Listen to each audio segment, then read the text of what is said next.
Chers internautes de MLTV, bienvenue dans le journal de 20h. Voici le sommaire. Après plusieurs mois de protestation, de correspondance administrative et d'alerte, les riverains du quartier Fifadi-Tchabigon ont un petit ouf de soulagement à leur doléance de libération de la voie publique fermée depuis novembre 2023. Le reportage est à suivre. Ensuite, Maître Renaud Agbodjo, l'avocat de Rekia Madougou, alerte sur l'état de santé préoccupant de sa cliente, figure de l'opposition. Dans un instant, les détails sur ses propos. Pour finir, le Bénin affrontera le Maroc le 9 juin prochain dans le cadre d'une rencontre amicale. L'entraîneur des Guépards a dévoilé la liste des joueurs retenus qui prendront part à ce stage de préparation. C'est tout pour le sommaire.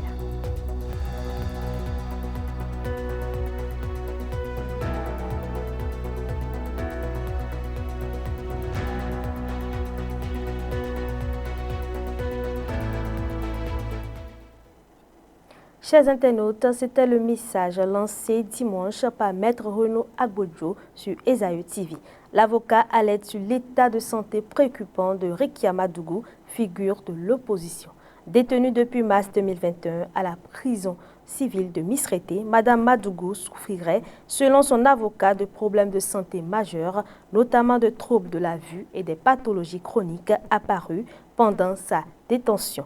Plus de détails dans ce récit de Kamash Eke. Dimanche 25 mai 2025, sur le plateau de l'émission L'Invité, diffusée sur Esaü TV, Maître Renaud Agbodjo, avocat du barreau du Bénin, a pris la parole pour dénoncer publiquement la dégradation alarmante de l'état de santé de sa cliente, l'ancienne ministre et opposante politique Rekia Madougou. Détenue depuis mars 2021 à la prison civile de Missérété, Madame Madougou souffrirait, selon son avocat, de problèmes de santé majeurs, notamment des troubles de la vue et des pathologies chroniques apparues pendant sa détention. Maître Agbodjo a regretté le refus répété des autorités de lui accorder des soins médicaux appropriés, estimant qu'il s'agit là d'une violation grave des droits fondamentaux. Sans entrer dans les détails médicaux pour respecter le secret professionnel, l'avocat a néanmoins insisté sur l'urgence de la situation, appelant à une réaction rapide pour éviter des conséquences dramatiques. Dans un message direct adressé au président de la République, Maître Agbodjo a exhorté ce dernier à dépasser les ressentiments politiques, rappelant que son départ annoncé de la scène politique en 2026 ne devrait pas se faire au prix de la santé, ni potentiellement de la vie de son opposante politique. Une alerte qui met en lumière une situation humanitaire préoccupante derrière les murs de la prison de Missérété.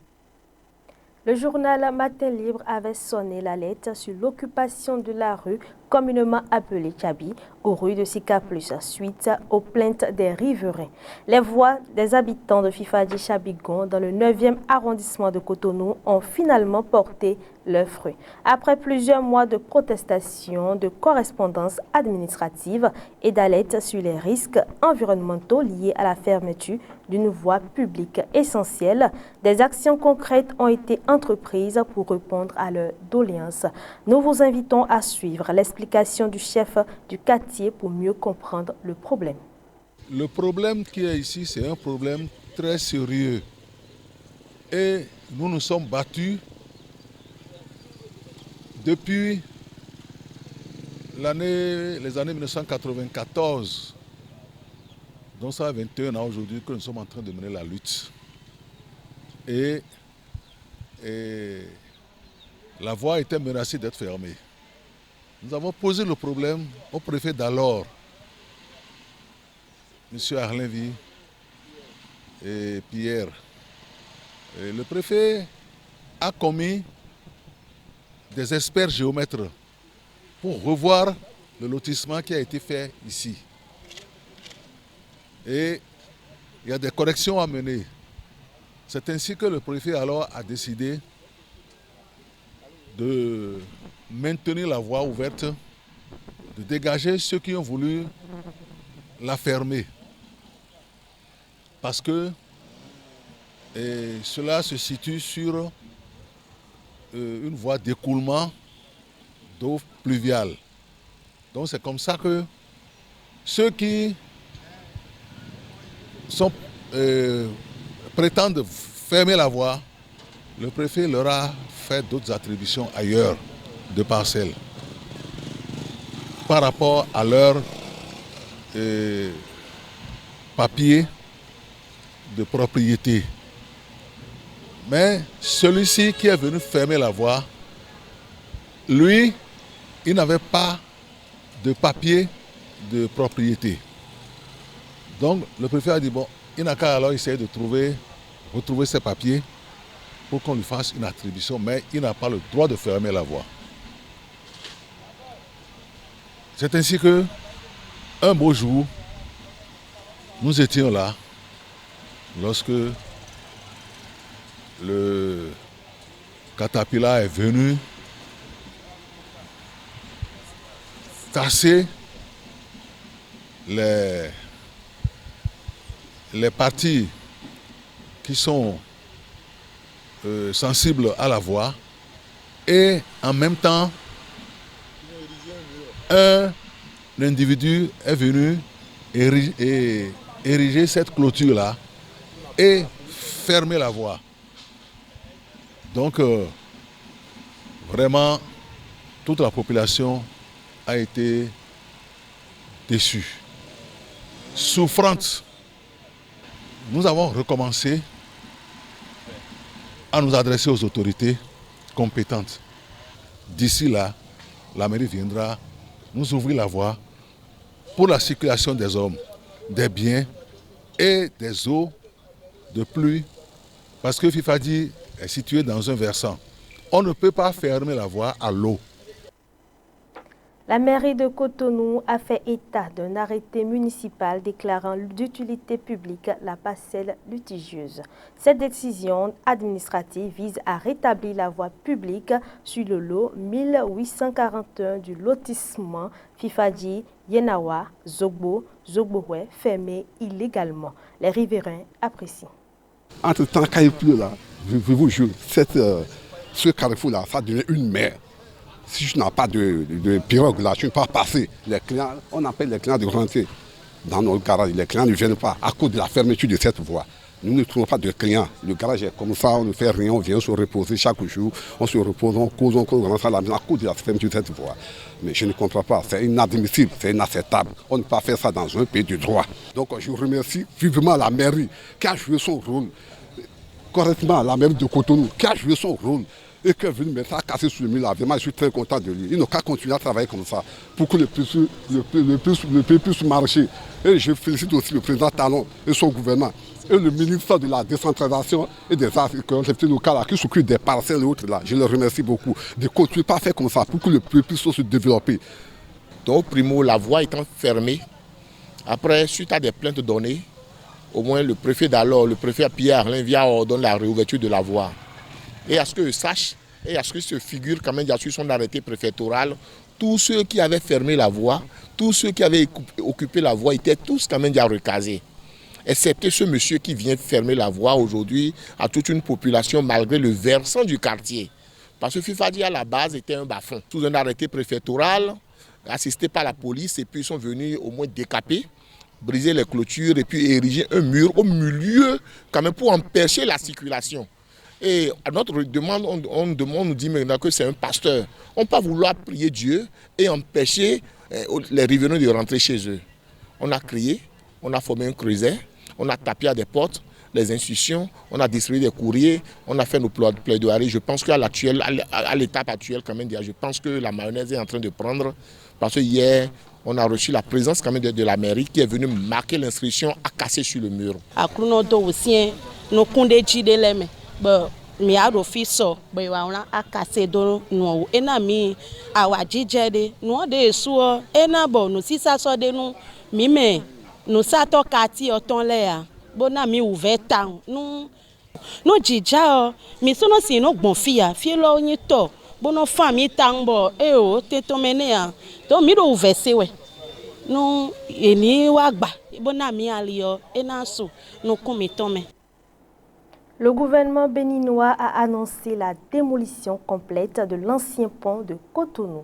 Le projet dévoilé jeudi 22 mai 2025 par le ministre José Didier Tonato s'inscrit dans la vision de modernisation des infrastructures routières de la ville.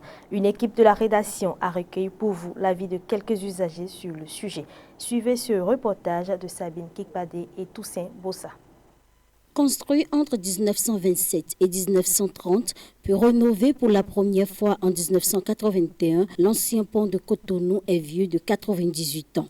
Lors de l'émission PAG 2021-2026, reddition des comptes sur la télévision nationale le jeudi 22 mai dernier, le ministre du Cadre de vie et des Transports, chargé du développement durable, José Tonato, a annoncé que l'ancien pont sera bientôt démantelé pour un nouvel ouvrage plus moderne. Une nouvelle saluée par le chef quartier d'Aboki Kodji.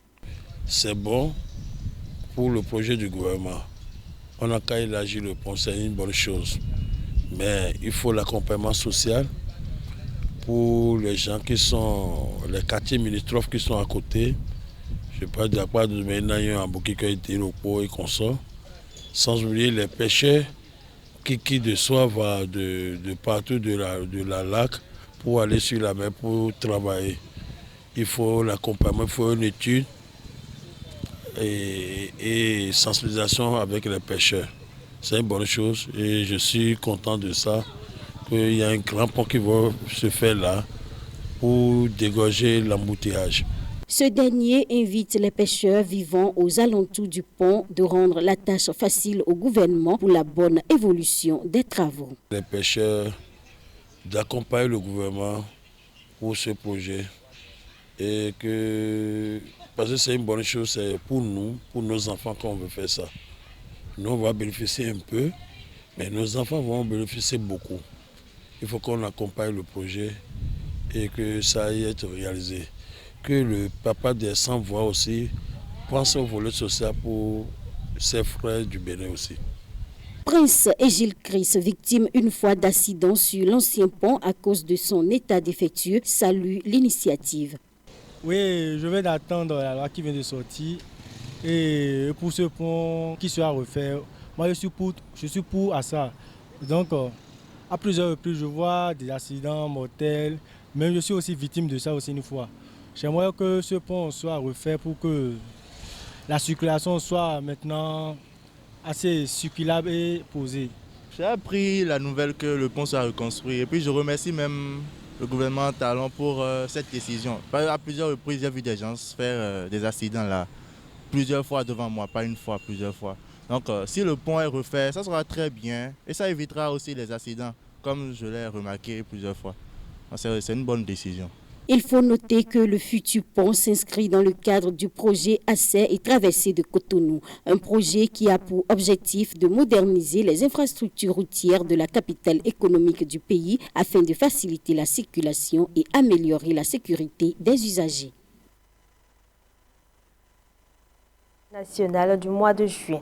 Le Bénin affrontera le Maroc le 9 prochain dans le cadre d'une rencontre amicale. Un rendez-vous important dans le chronogramme de préparation des Guépards pour la prochaine Coupe d'Afrique des Nations 2025 qui se tiendra justement en terre marocaine. À cet effet, l'entraîneur des Guépards était face à la presse dimanche 25 mai pour dévoiler la liste des joueurs retenus qui prendront part à ce stage de préparation.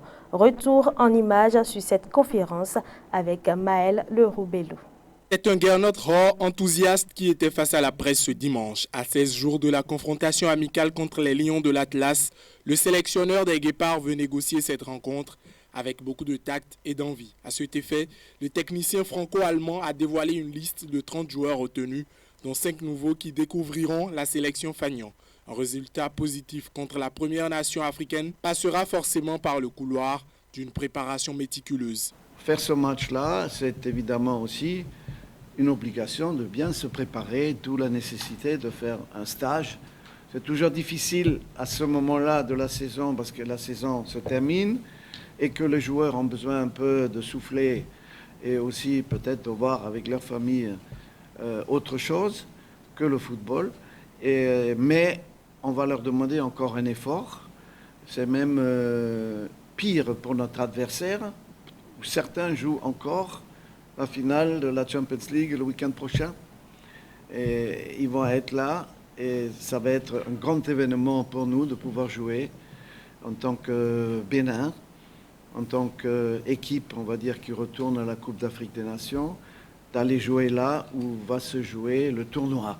Dans le contingent des néo-guépards appelés pour cette fenêtre internationale de juin, figure le latéral Ryan Adigo évoluant en D4 avec Leipzig en Allemagne. Une convocation qui a suscité des interrogations auxquelles Gernot Rohr a répondu avec sérénité. Ce choix s'explique par 3 lettres. A, G, E. Il y en a un qui a 20 ans, 21 ans et l'autre qui a 31 ans. Donc moi je travaille pour l'avenir. Je ne suis pas là pour l'immédiat, pour ce match contre le Maroc, match amical. Ça nous permettra de tester des jeunes joueurs qui pourront nous renforcer pour l'avenir. On ne travaille pas que pour aujourd'hui ou pour le passé. On travaille pour l'avenir. Et la jeunesse et la polyvalence de Ryan, qui joue à Leipzig, comme vous avez dit, c'est vrai, en 4e division, mais il va monter en 3e, très probablement, et il aura la possibilité aussi d'évoluer à plusieurs postes. En 2019, le Bénin avait battu cette équipe marocaine à la séance des tirs au but en 8e de finale de la Coupe d'Afrique des Nations. 6 ans plus tard, c'est une nouvelle génération de lions que croiseront les guépards qui auront à cœur de semer le doute dans la tête des Ouailles de Walid Regragui le 9 juin prochain. C'est la fin de ce journal. Merci de nous avoir suivis et n'oubliez pas de vous abonner et appuyer la cloche de notification pour ne rien rater de nos prochaines informations. Portez-vous bien.